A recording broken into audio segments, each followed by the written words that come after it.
Hey everyone, and welcome to Brent's Notepad, where ideas become insight. I'm Brent Shelton, inviting you to think deeper, lead better, and live more intentionally. In each episode, I dive into big questions and meaningful ideas drawn from books, research, and real life. Today, we're diving into Chapter 5 of Exploring Leadership, the second edition, written by Richard Bolden, Jonathan Gosling, and Beverley Hawkins. In Chapter 5, the authors shift their focus from individual perspectives of leadership and begin to unpack organizational perspectives. In doing so, they discuss the ideas related to strategic leadership and the ways in which leaders navigate change, complexity, and evaluate performance and success. So let's dive in. When we think about leadership in the strategic sense, we're not just reacting to problems or putting out fires. Strategic thinking considers the past, the present, and the future of organizations. It's wide-angled, multidimensional, and future-facing. One of the key shifts in this perspective here is this. We're not just talking about leadership in organizations, that is, managing day-to-day operations or solving team conflicts. We're talking about leadership of organizations. That means influencing their direction, shaping their identity, and steering their evolution. It's about seeing the organization as a whole, a living system that evolves over time. Strategic leadership starts with a vision, something bold, unifying, and deeply resonant. Leaders help align that vision with people's personal goals. And that's not just about inspiration, it's about translation, turning ideals into systems, purpose into process, and intention into impact. At its core, strategic leadership is change leadership. It's the work of implementation, not just having ideas, but making them stick. All right, for those of you who would like a formal definition of strategic leadership, this one's for you. Achua and Lucier, 2013, define strategic leadership as a person's ability to anticipate, envision, maintain flexibility, think strategically, and work with others to initiate changes that will create a viable future for the organization. They go on to say that it is the process of providing the direction and inspiration necessary to create and implement a firm's vision, mission, and strategies to achieve organizational objectives. Achua and Lucier 2013 also go on to describe the process for strategy formulation, implementation, and evaluation in 6 stages. The first is to analyze the environment, such as the economic, social, and cultural contexts. The second is to develop a vision statement, something that directs the organization into the future. The third is to develop a mission statement, something that describes the nature or the purpose of the organization. The fourth is to establish goals, things that need to be done to achieve the mission and vision. The fifth is to set up actions, steps that will move them closer to achieving the goal. And 6, strategic reflection, ways in which you can adapt, learn, and improve the initiative. Now, what I appreciated about Achua and Lucier 2013's 6 stages for strategy formulation, implementation, and evaluation is the way in which they start and the way in which they end.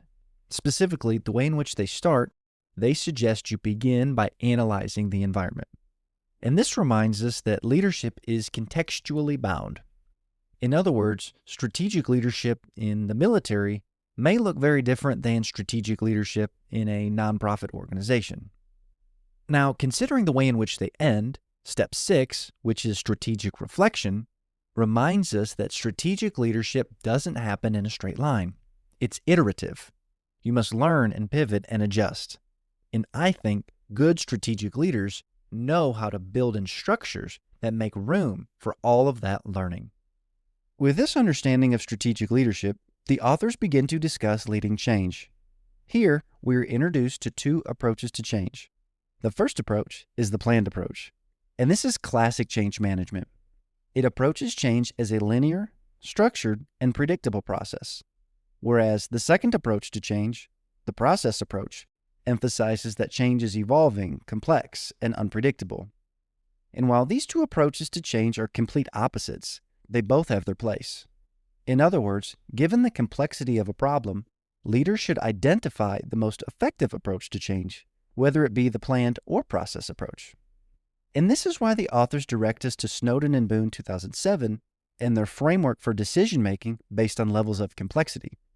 In Snowden and Boone's framework, differing levels of complexity warrant different approaches to change. For example, in simple contexts, decision-making is relatively easy, and this is because the link between the cause and effect is obvious, and a planned approach to change will often suffice. However, as we move through the complicated, complex, and even chaotic contexts, the link between cause and effect begins to blur, and leaders must often act, sense, and respond to stabilize the situation through a process approach to change. And before we move on, I really want to highlight just how important problem diagnosis is, as it is often considered the most critical tool for successful strategic leadership. In fact, many scholars suggest that misjudging or mistreating the problem at hand is the most common cause for leadership failure.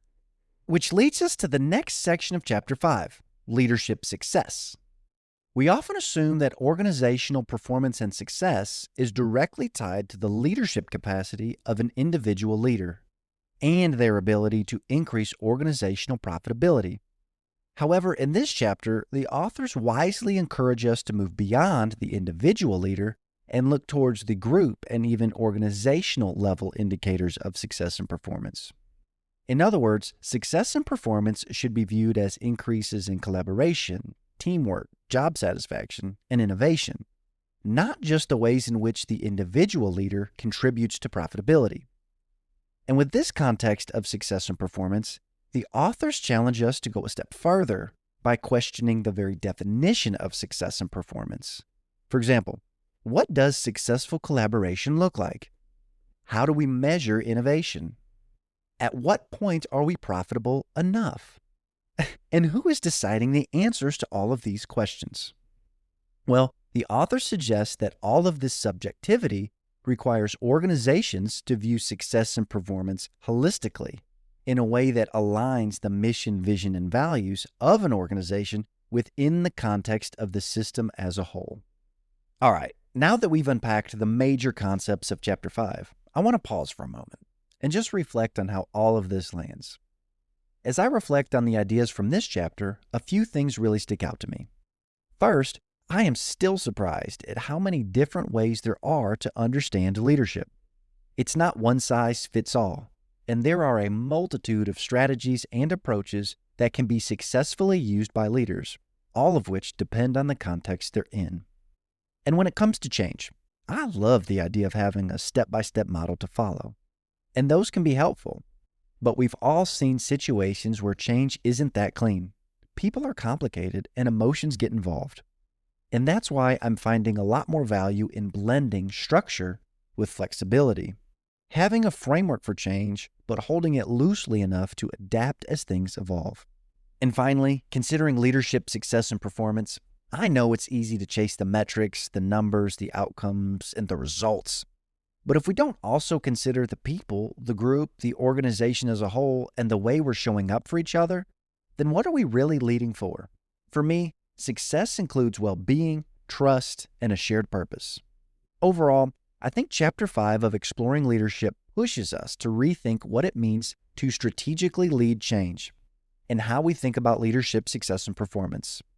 Much like the previous chapters, we are challenged to move beyond step-by-step formulas and to embrace the complexity of real-world leadership.